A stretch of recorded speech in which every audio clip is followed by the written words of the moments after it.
coming to you for you to change it. I'm not coming to you to ask you, Lord, to help me deal with it or to help me stay in it. But I'm coming to you to ask you to help me to change it. Let me interject something so that you understand. Anything that you pray about and you talk to God about it, I'm talking about the real God, because understand that not all prayer goes to the real God. Please understand. I hate to hurt your feelings this morning, but I'm going to hurt a few and it's all right. All prayer is not prayer unto God, unto the only wise, true, living God. All prayer is not unto him. Some prayer does not make it to him because it is not designated for him. You can't be praying to God and want somebody else's husband, God.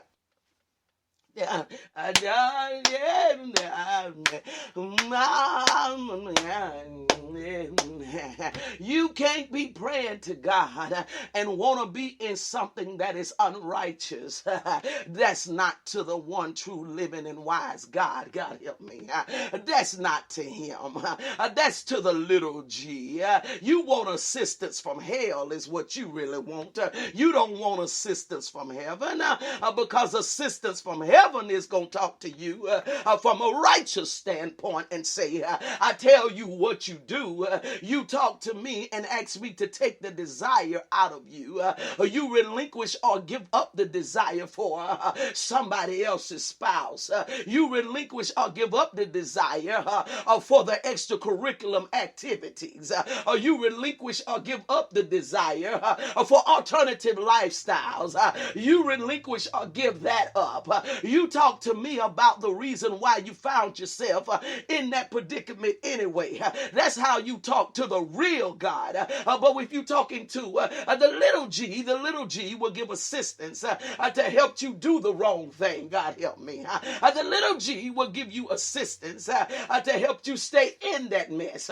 And the little g, please understand what I'm saying to you. I'm going to set the stage to help you.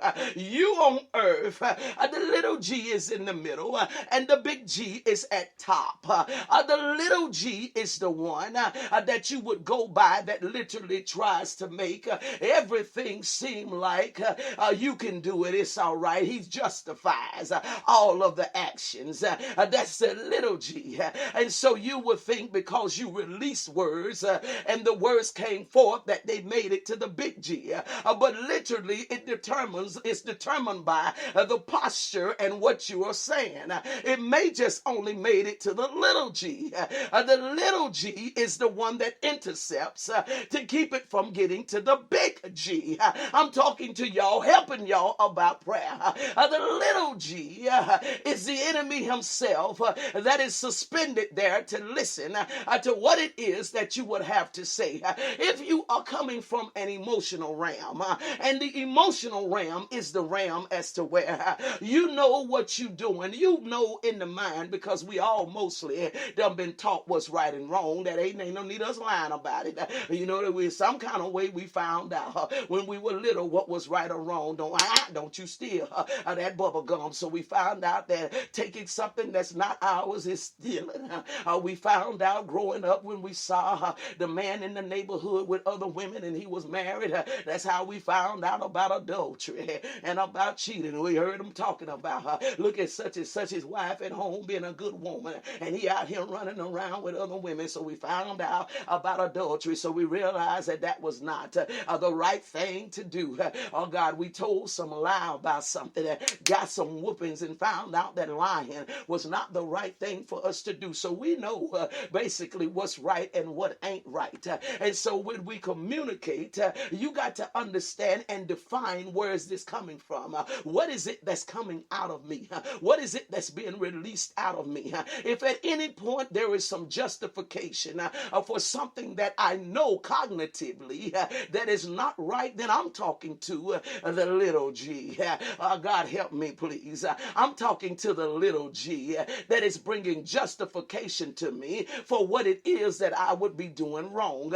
Because if I talk to the big G is going to deal with me about me getting that right. You know, the big G is righteous. God help me, he's righteous. And we understand that about him. Tell me, when has God ever gotten involved with something that was not of righteousness? Tell me when God has ever been okay with something that was not right. I need somebody to tell me. When has ever God come in agreement with something that was not right or righteous? And so we understand that the big G is the God that's going to change me. I can't go before the big G and stay the way I am. I got to, when I'm talking to the real big G, he's going to change my heart. The big G is going to change my mind. He's going to change the way I deal with the situation. And so I would interject to say to you today, who you talking to? Do you got a big G or a little G? Because if you justifying the actions, still trying to find a reason to do the actions, then I beg to differ that it's not the big G. Because when you go to the big G, you deal with the big G like this. Matthew chapter 6. Let me show you how you talk to the big G. Oh God, Matthew chapter 6. Where do I want to pick it up? Let's pick it up as verse. Let's go at verse 5. It says, this is how we talk to the big G. And when thou prayest, thou shalt not be as the hypocrites are.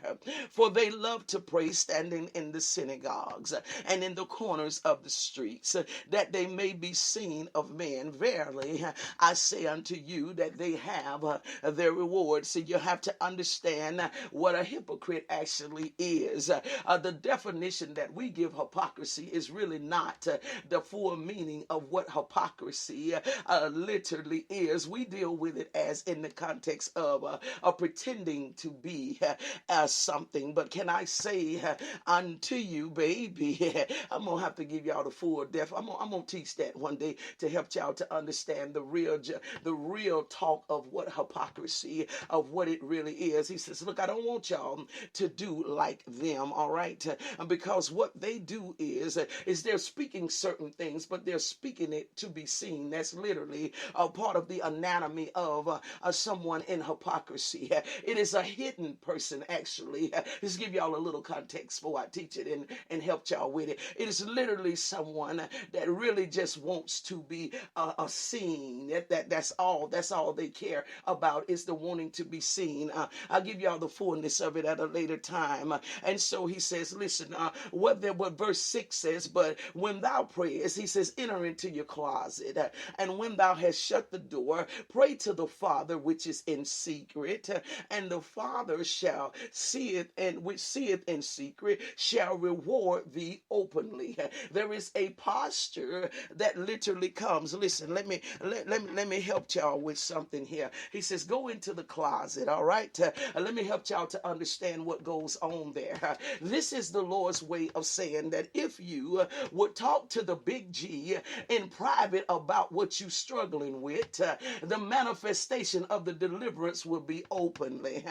You won't have to be publicly exposed if you would be honest in talking to the big G about what you are dealing with.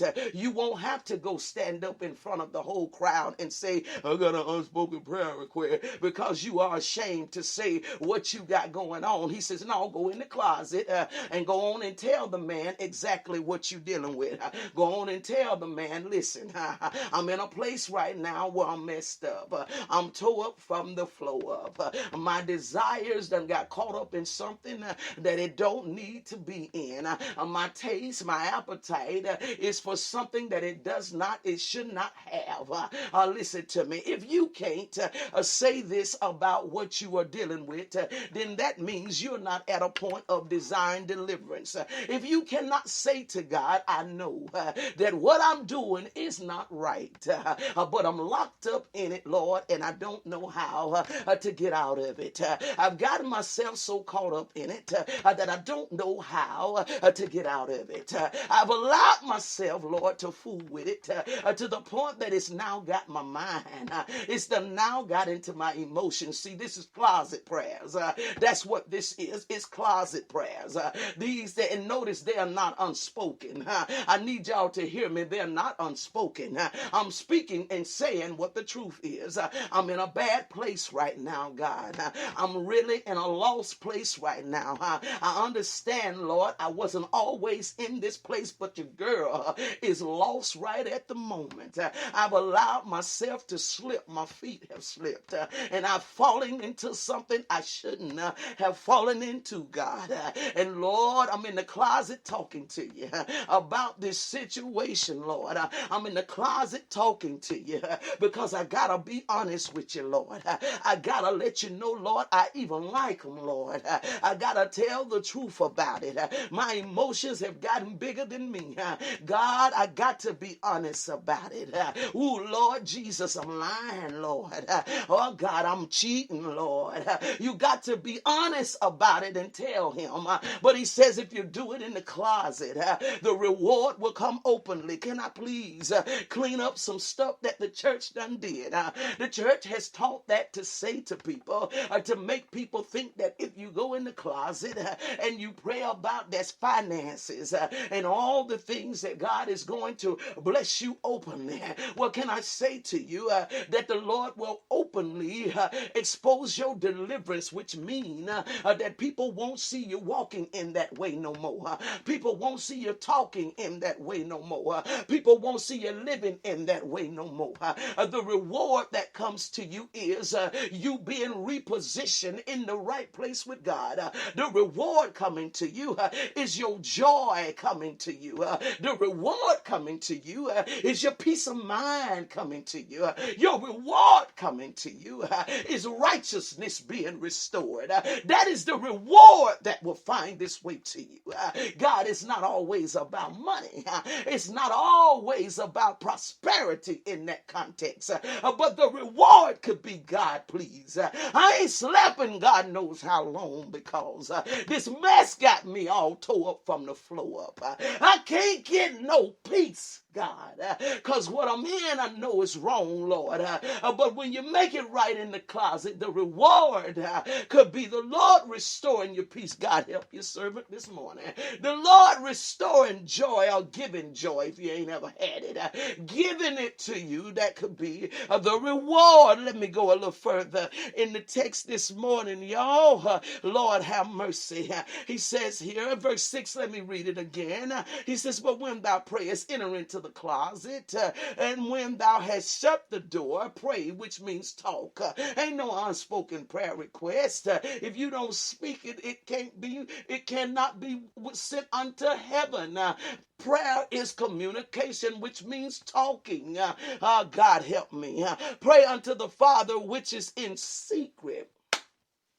Secret, God, I'm struggling, man. And the Father which seeth in secret. You notice he says he seeth because God knows exactly where you are. But I'm going to tell you something. If you are praying and you are praying to justify the wrong that you're doing, if you sleeping with the folks' spouse and you justifying it, well, he wasn't doing her right. No, it was just the way he shouldn't have talked to her the way that he talked to her. He hurt her. And saying it was just wrong how he did that woman, and you justifying the reason why you ain't praying to the big G. You done stopped at the little G, the interceptor. The interceptor done intercepted the ball, done caught the play, running back the other way with it to his own end zone with it. If there's justification, but if you talking to God, if you are talking in prayer and you are saying, God, I know it's not right. But God, I need help. I'm locked up, man. I need help. I gotta get out of this. I know, God, I know I'm making more of a mess out of the situation than I should be making out of the situation. That's to the big G. And then the big G will begin to place his righteousness upon the situation and bring the deliverance and reward thee openly. The little big G will cause what the little G is designed to do. Because you got to understand that that the little G is the interceptor, y'all. He wants to intercept the play, run the ball back the other way, and he gets the score. You don't get the score. He does what they call a takeaway. He's taken away from you. He's literally robbed and ripped away from you a play that you had set in motion. Oh God, but he intercepted it and sent it the other way. God help me, please.